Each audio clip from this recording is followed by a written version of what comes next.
Good day, and welcome to the Lamb Weston second quarter 2020 earnings call.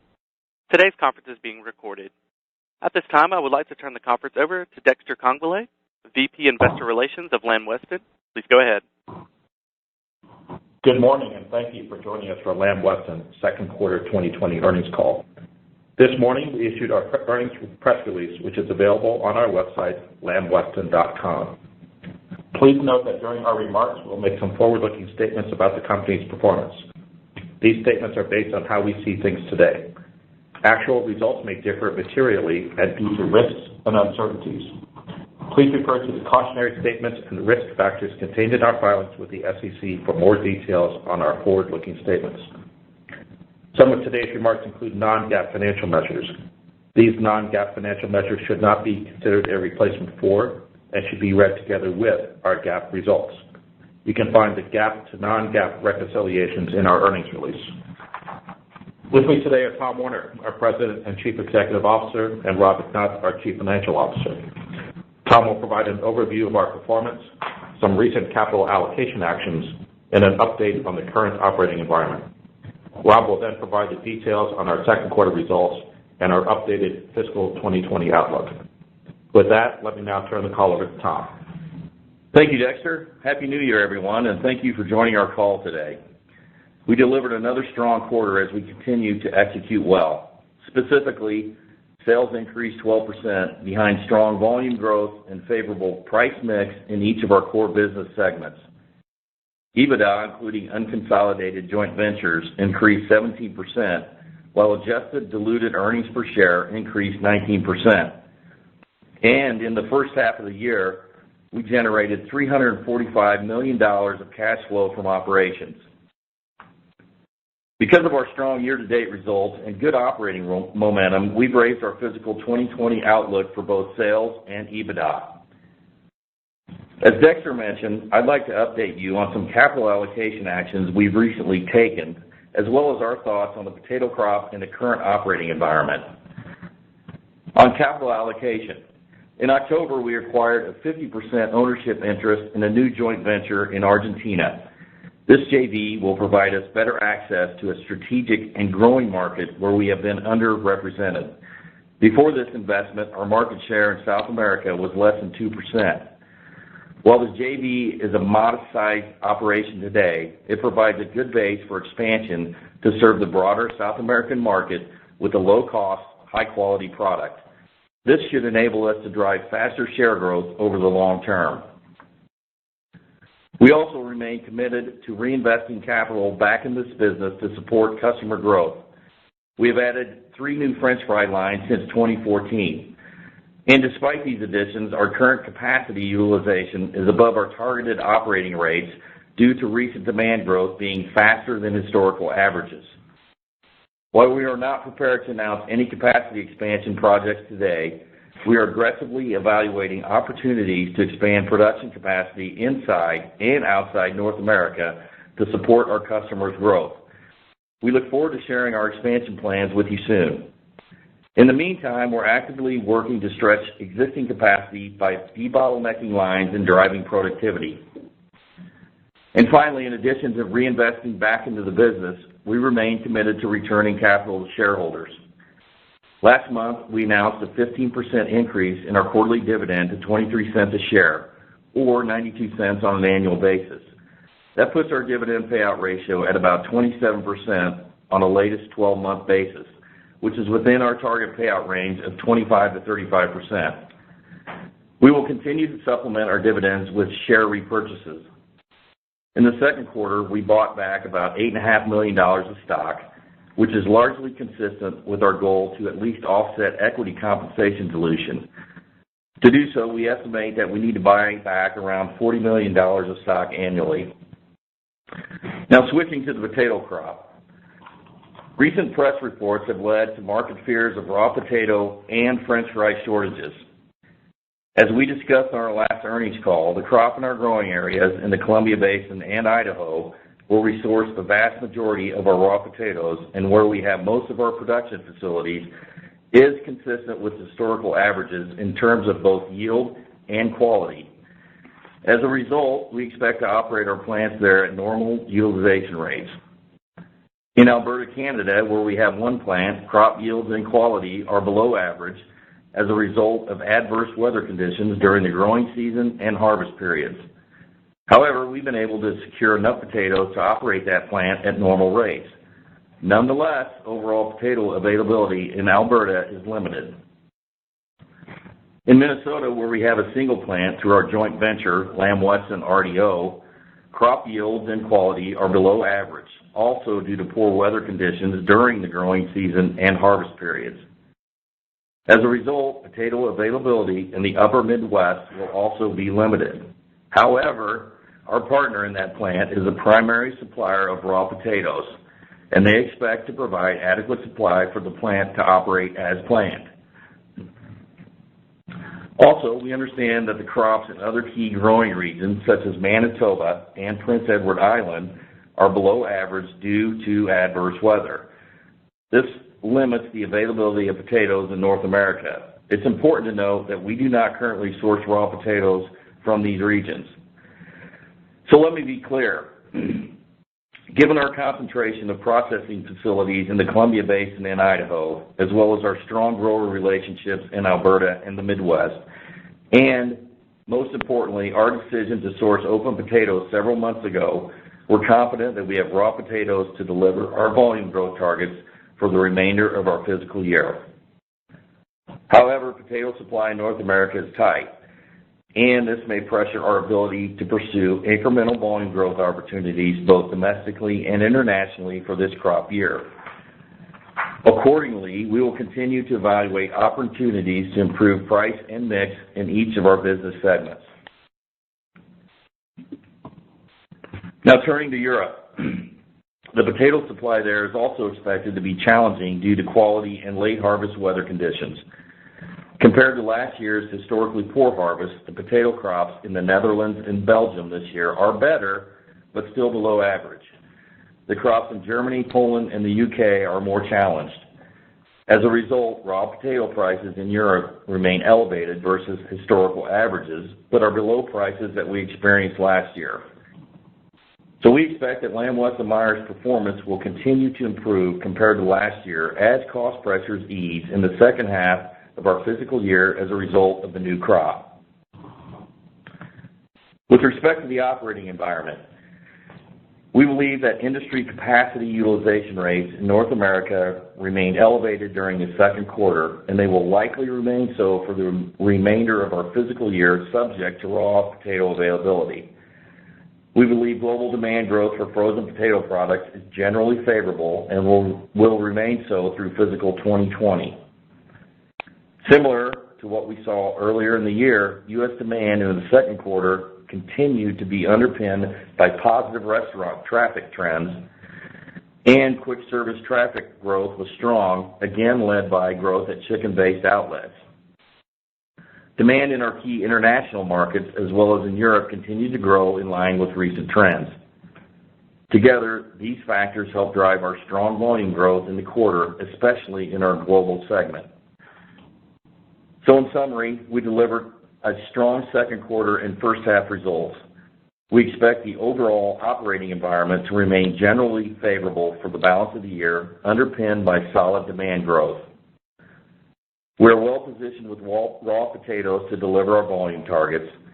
And finally, our successful execution of our strategy is generating strong cash flows, which allows us to continue to reinvest in the business to support growth and step up cash return to shareholders. Now let me turn the call over to Rob to provide the details on our second quarter results and our updated outlook. Thanks, Tom. Good morning, everyone. As Tom noted, we delivered another strong performance in the quarter and for the first half of the year. Specifically in the quarter, net sales increased 12% to $1,019 million, with volume growth and favorable price mix in each of our core business segments. Volume increased 10%, led by growth in our global and food service segments. Our two acquisitions in Australia, Marvel Packers and Ready Meals, added about 1.5 points of volume growth. In addition, we had a couple of extra shipping days than we had in the second quarter of fiscal 2019 due to the timing of Thanksgiving.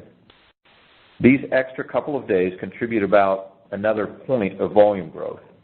As a result, this will pose a headwind to our Q3 results on a year-over-year basis. Price mix was up 2% due to pricing actions and favorable mix. Our strong sales growth drove a $36 million or 14% increase in gross profit. Favorable price mix, volume growth, along with lower transportation costs drove the increase, more than offsetting the impact of higher manufacturing costs due to inefficiencies and higher depreciation expense associated with our new production line in Hermiston. In addition, the increase in gross profit included a $4 million benefit from unrealized mark-to-market adjustments related to commodity hedging contracts. That's compared to a $2 million loss in the prior year period.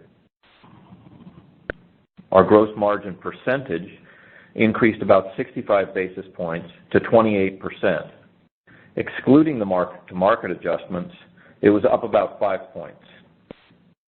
While we made a lot of progress improving our plant operating performance from the first quarter, in the second quarter we continued to incur higher than normal periods of unscheduled operating downtimes, which affected our production levels. This impacted fixed cost absorption, raised overall maintenance costs, and lowered recovery rates. In addition, some of the costs that we realized in the second quarter was a carryover effect as we worked through finished goods inventories from the first quarter. Since our plants are now operating at more normal levels, we expect only a modest carryover effect from these manufacturing efficiencies in our fiscal third quarter results. SG&A expense was $92 million, an increase of about $17 million.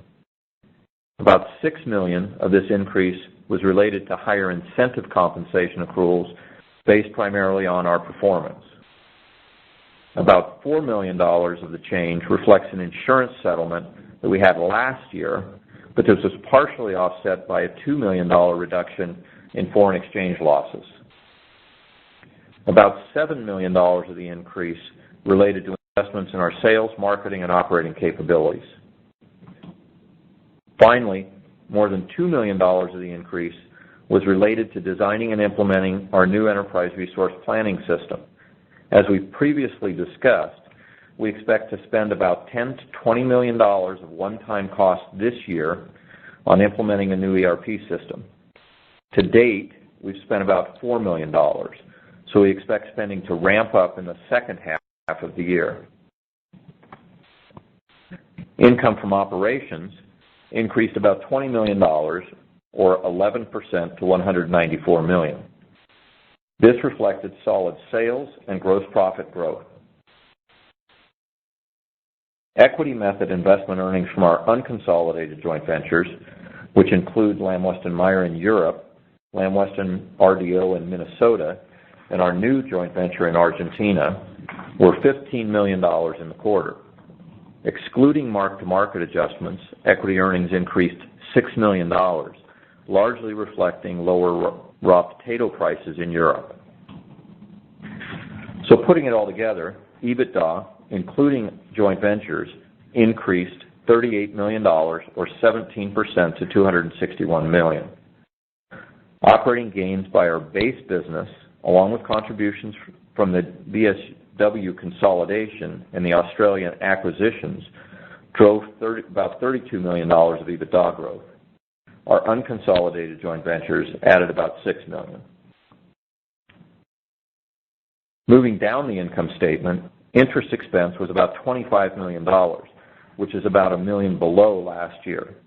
Our effective tax rate was more than 23%, or about 2 points higher than last year due to discrete items. Turning to earnings per share, adjusted diluted EPS was up 15 cents, or 19% to 95 cents. Operating gains in our base business and higher equity earnings drove the increase. We also had an approximately 4-cent benefit from the BSW consolidation. Now let's review the results for each of our business segments. Sales for our global segment, which includes the top 100 U.S.-based chains, as well as all sales outside of North America, were up 15%. Volume grew 14%.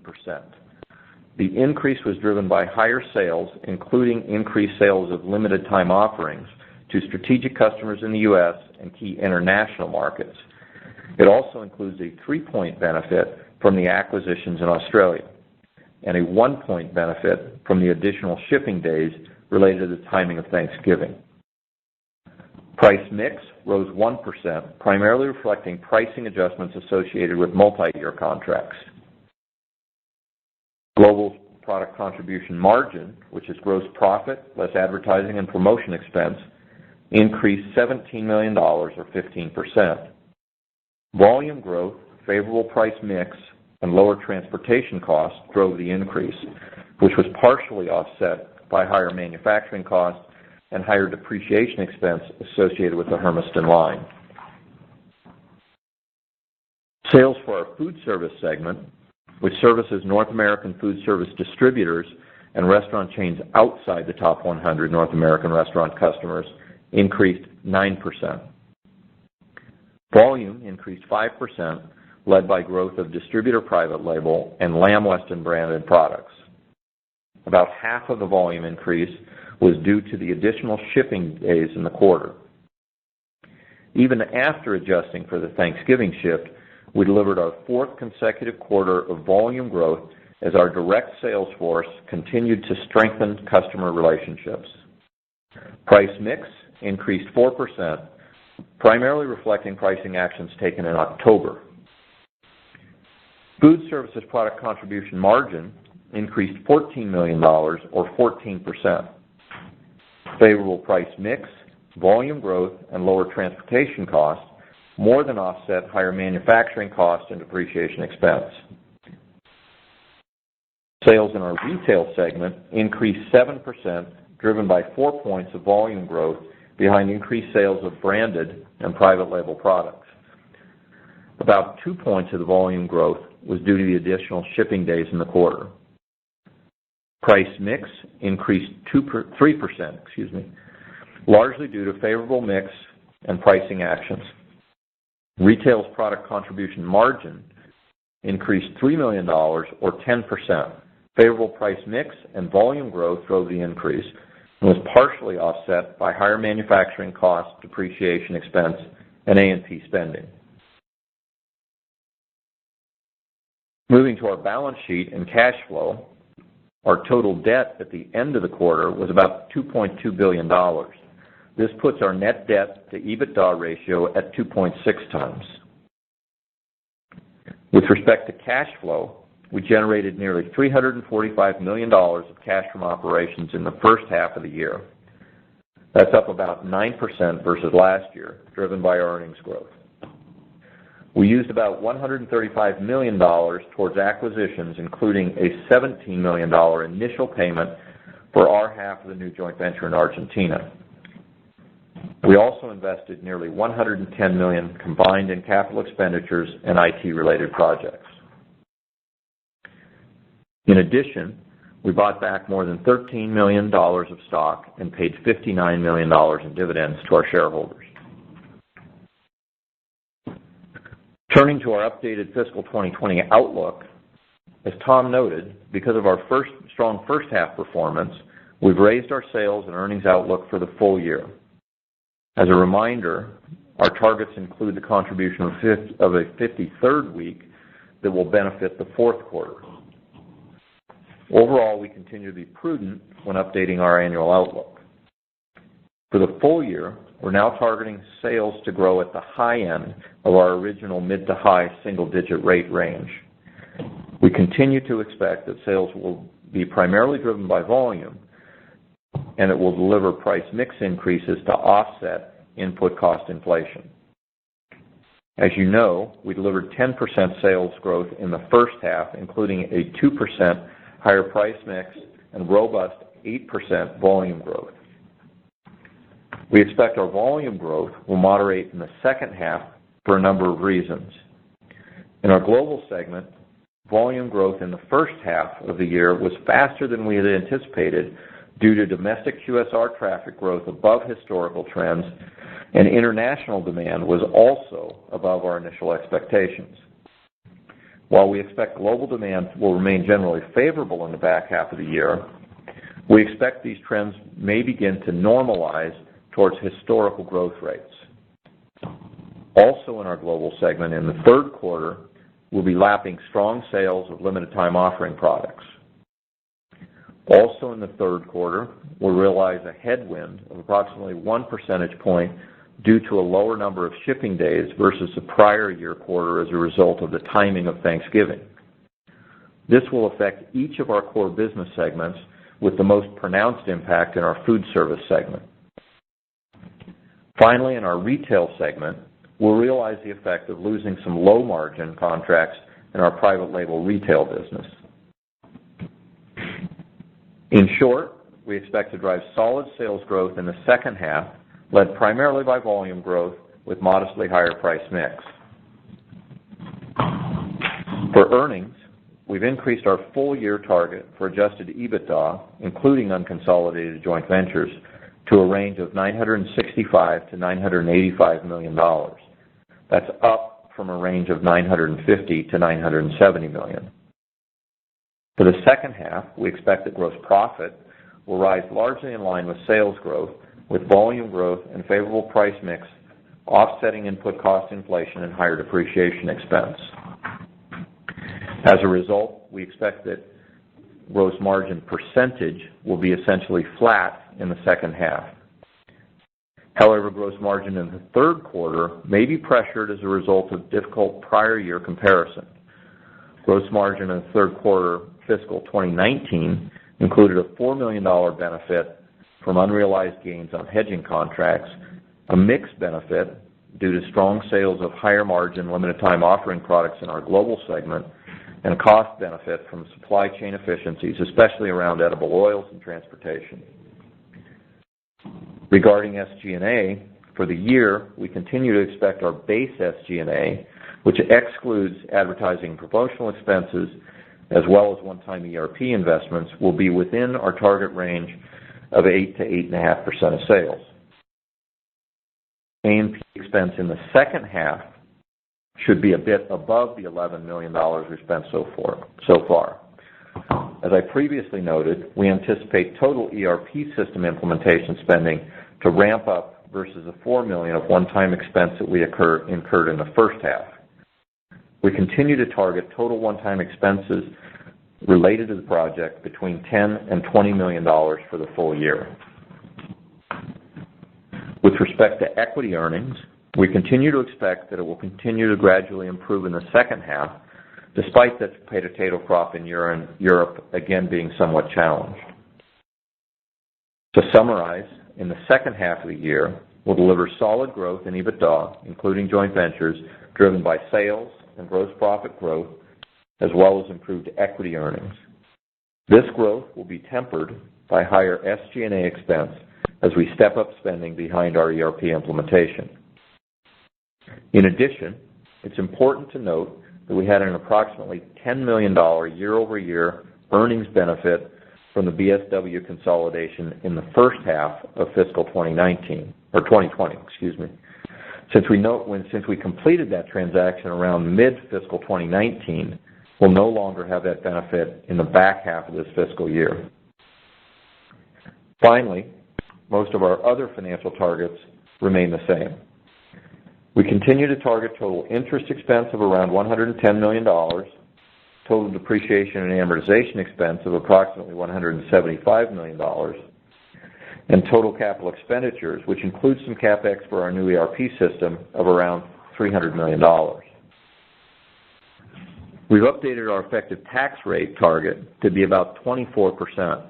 That's on the high end of our previous estimate of 23 to 24%. Now back to Tom for some closing comments. Thanks, Rob. Let me sum up by saying we're pleased with our strong first half performance as we continue to execute well in a generally favorable environment. We've raised our sales and EBITDA targets for the full year and remain prudent with our updated outlook. We are well positioned with our raw potato supply to deliver our volume targets and support customers' growth, and we remain focused on reinvesting in our business to drive long-term growth, return capital to shareholders, and create value for all our stakeholders. I want to thank you for your interest in Lamb Weston, and we're now happy to take your questions. Thank you. If you would like to ask an audio question, please signal by pressing star 1 on your telephone keypad. If you're using a speakerphone, please make sure your mute function is turned off to allow your signal to reach our equipment. Again, press star 1 to ask an audio question. We'll pause for a brief moment to allow everyone an opportunity to signal for questions.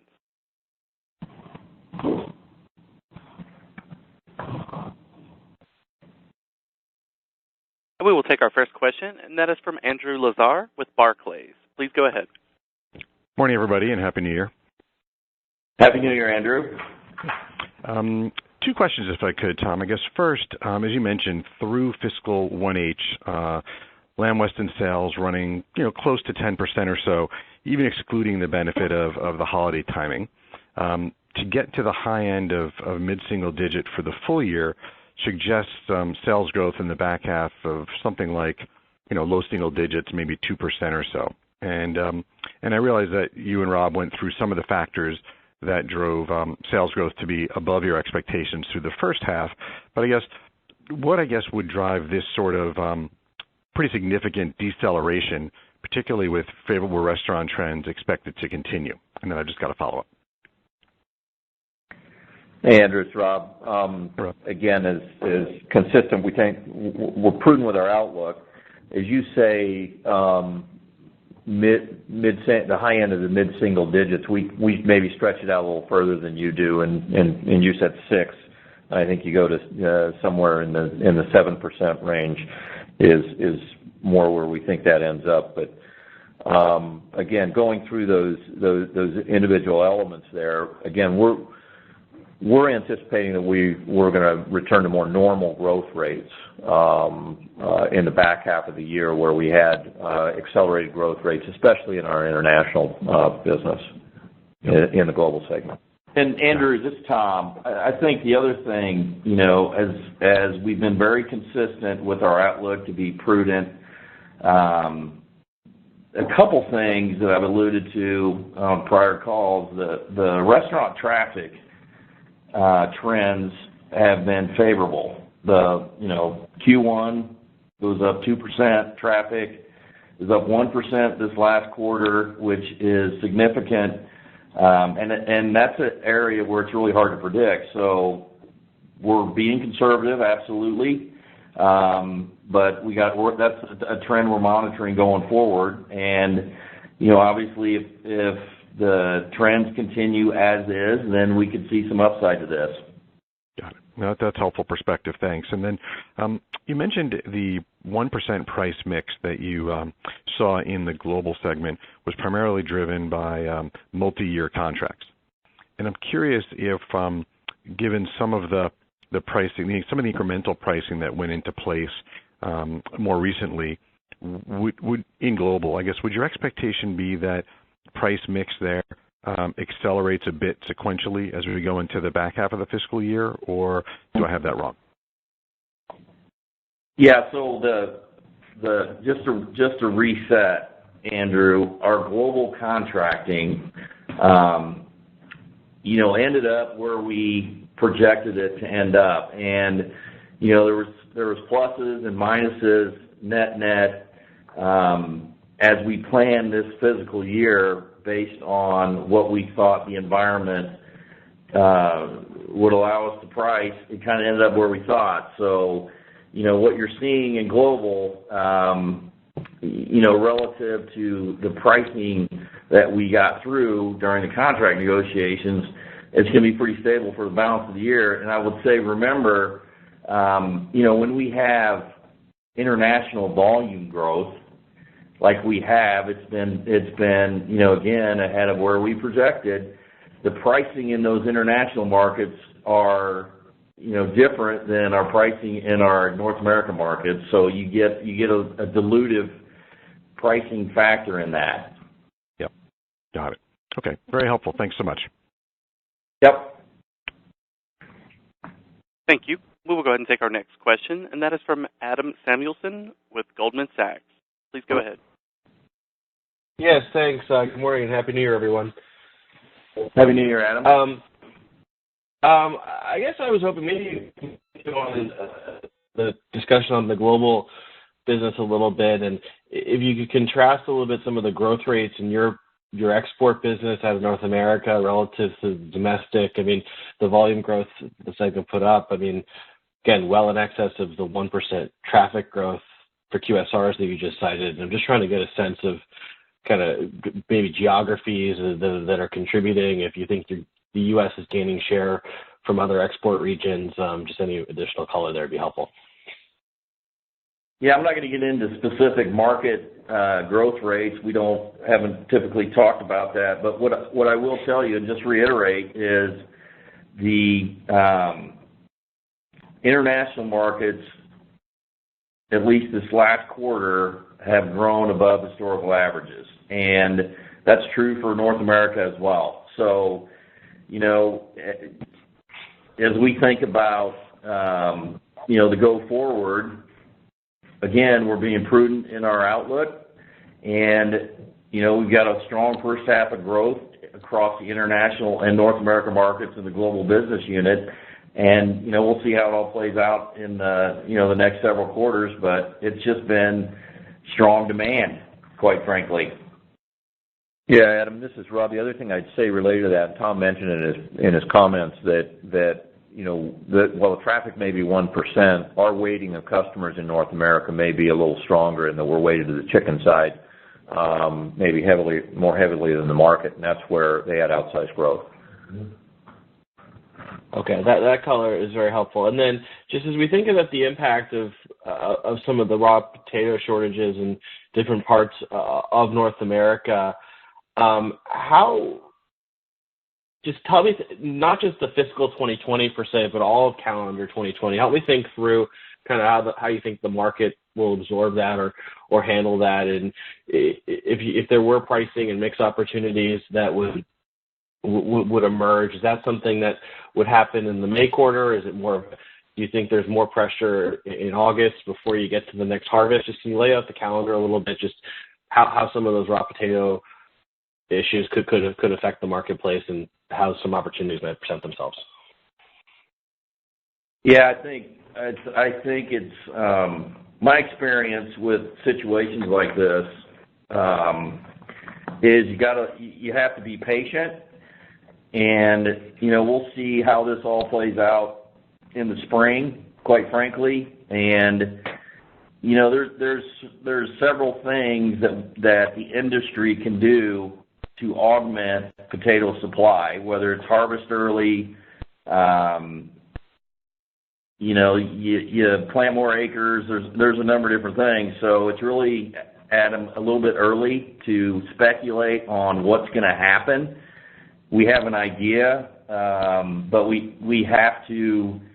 The most important thing for us is we are well positioned with the raw potatoes that we've secured. We got ahead of it. So we're going to take care of all of our customers' needs.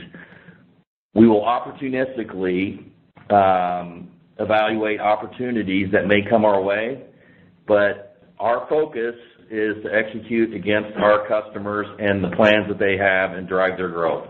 That's it. And, if there's things that come our way, we'll evaluate it as they happen. Okay. I appreciate all that color. I'll pass it on. Thanks. Thank you. We will take our next question, and that is from Tom Palmer with J.P. Morgan. Please go ahead. Thanks. Good morning and Happy New Year.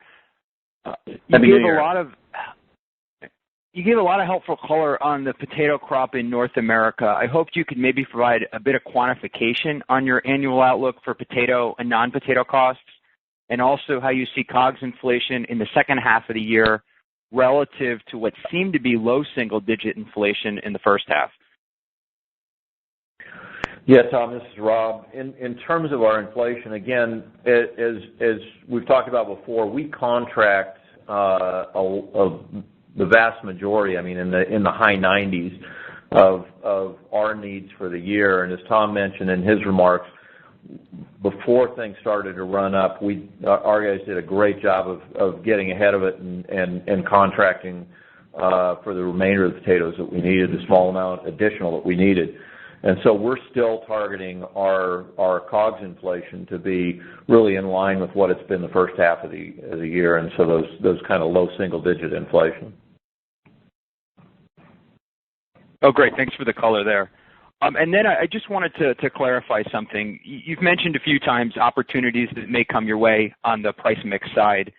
I just wanted to clarify. This is more related to potentially seeing the migration of customers who might not be able to get the volumes that they might typically procure from others, or are you also considering maybe a regularly timed list price increase?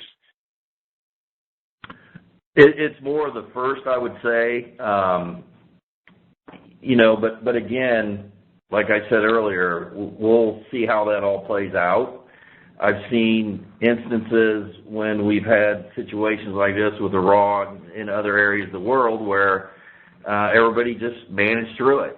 So we just, again, have to be patient, execute against what our plans are, take care of our customer needs, and if there's customers that come to us that want us to provide product to them, we'll evaluate that. Okay, thank you. Thank you. We will take our next question from Chris Growe with Stifel. Please go ahead. Hi, good morning, and Happy New Year as well. Good morning, Chris. Hi. I just had a question for you first on a comment you made about capacity utilization, and we're seeing this really strong volume growth. And I just want to understand how limiting this could be to your volume growth going forward, perhaps around LTOs, and then given the time it takes to build capacity, I know you're always thinking about that, but I'm just trying to understand where we are in that thought process, and could we see more capacity, or the need for more capacity coming more quickly? Yeah, Chris, it's Tom. A couple things. As I said in my prepared remarks, we're aggressively evaluating capacity addition in our current footprint inside and outside North America. That's number one. And the second thing is our supply chain team has full court press on operating efficiency and projects on unlocking capacity in our footprint today. So, in terms of where we're at, I feel good about,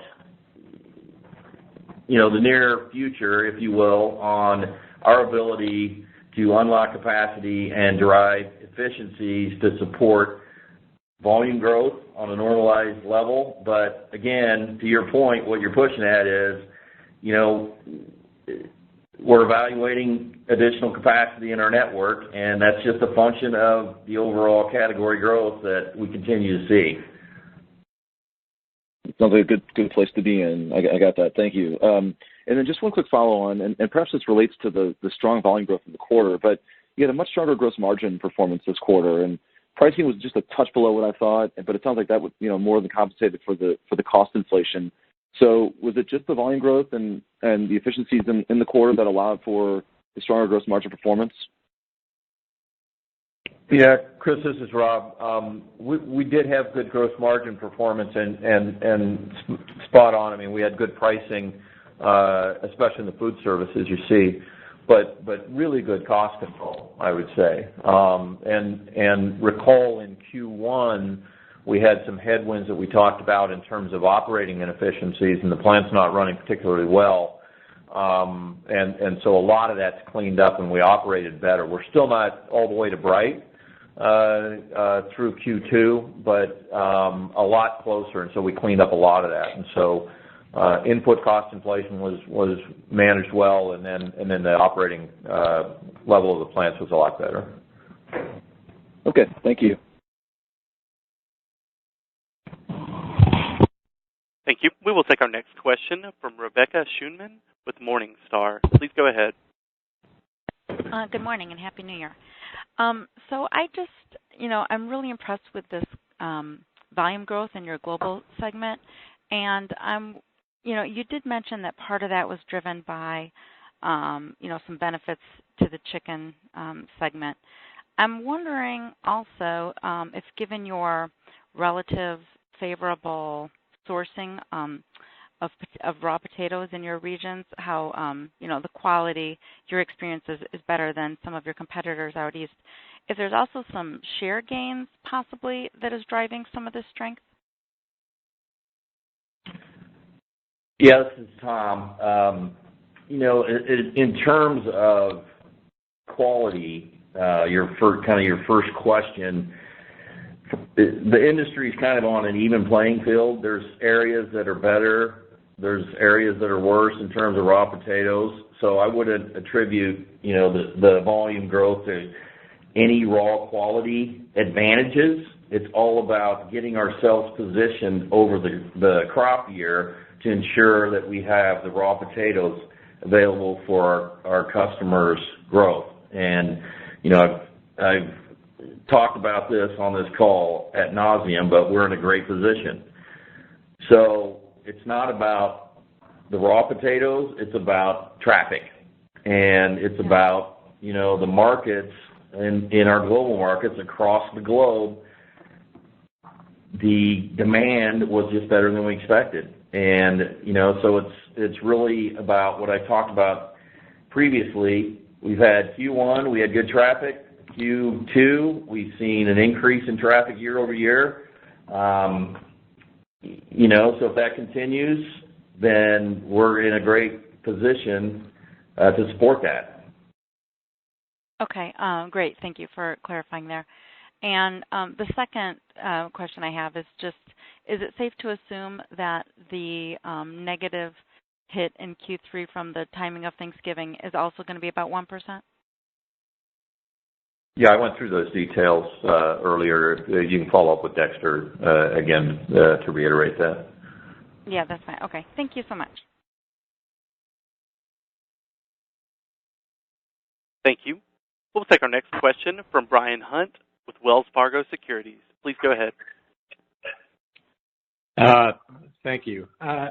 My first question, and note, I'm sorry if I'm beating on the subject, but if you look at your global sales, they accelerated sequentially, and even backing out, the adjustment for the calendar, as well as the acquisitions, you saw acceleration, and that's with a declining trend in restaurant traffic. So, based on your previous comments, you saw QSR traffic up 2 and then up 1, but yet your sequential growth accelerated. So I was wondering if you could dive into that. Were there any contract wins? Do you see some incremental initial benefits of shortages in parts of the world where you all, took share? Again, it's a very important topic, and I was just wondering if you could dig into it a little bit more for us. Yeah, Brian, this is Rob. Again, as I talked about in prepared remarks, that we did have good growth in the international side of our global business, and then good QSR growth here domestically. And then, as we talked about, our weighting in QSR is maybe some customers that had a little stronger growth rates, and so I think that contributes a lot of it. And then, as we look forward, again, went through the comps and where we had some good LPO performance last year in the third quarter that we may not see this year in the third quarter. So I guess basically there's no reason for us to believe that there's a level of permanence that you all will grow above the industry overall. Nothing that we've reflected to you, no. Okay. My next question is, and thank you for that incremental color. My next question is, you all have mentioned historically, looking at capital allocation, that your target leverage is 3.5 to 4 times. You're running at 2.6 based on your comments, and you'll generate significant free cash flow based on our projections over and above your incremental dividend and your maybe $40 million with share repurchase. So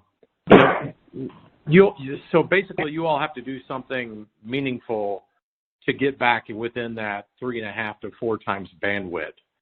So do you all feel like do you adjust your financial targets down to something lower in terms of leverage?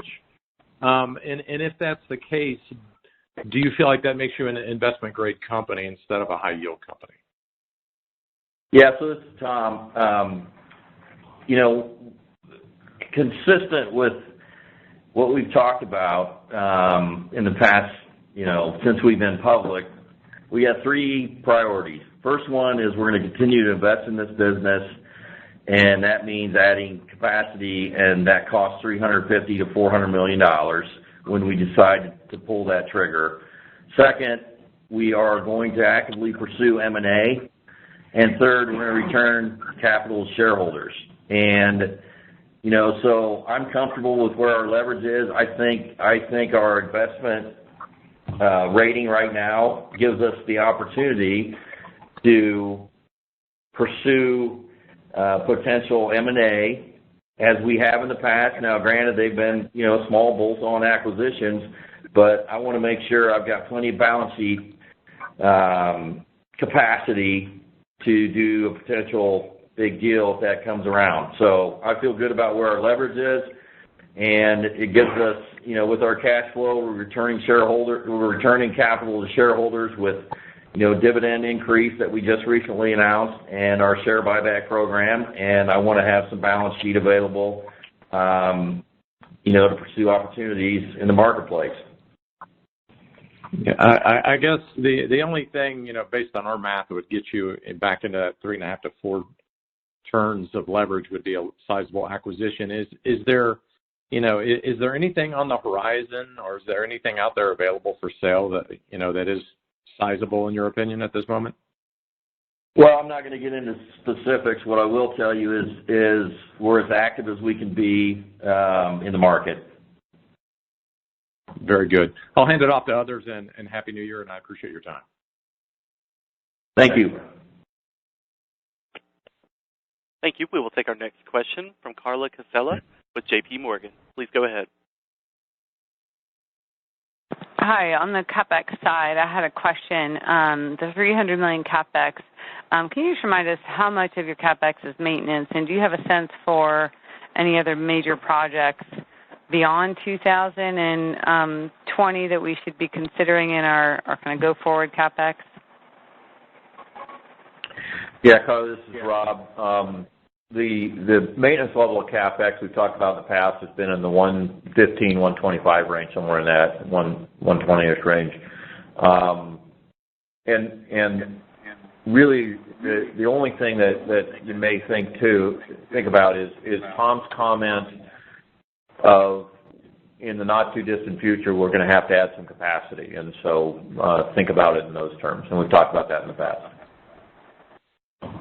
Okay, great. And then on the Thanksgiving timing shift, you mentioned it added about a point of growth this quarter.